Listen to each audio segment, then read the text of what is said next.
So squats are kind of the building block and foundation of all lower body exercises. The technique that you use in a squat ends up translating to pretty much all other lower body movements. And if you had to choose one lower body movement to do, this would be the best one. The technique for a squat is to be standing usually about shoulder width apart, maybe slightly wider. You don't have to have your toes straight forward. I prefer to have mine tilted outward just slightly. And one of the major problems that most people have when they're squatting is they tend to just bend in their knee. So I'll show you from the side what that looks like. They'll start the movement bending down in their knee.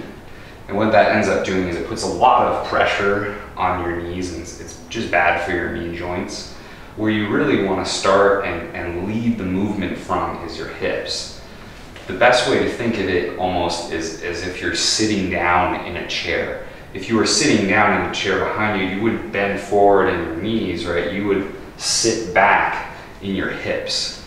And so even a great way to get better at squats or to initially learn how to do squats is to put a chair behind you or put some type of bar stool or something that is at chair height for your height, and just practice leaning back, sitting into it, and then standing back up.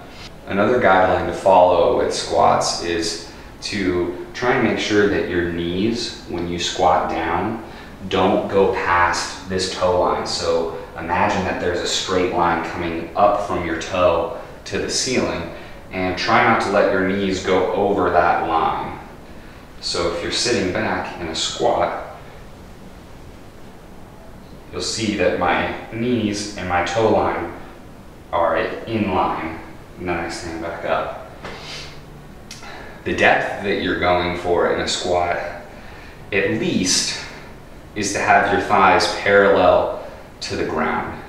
So if my thigh, my upper leg, can get down in the squat to parallel with the floor, that's great. If you can go lower than that, that's fine too.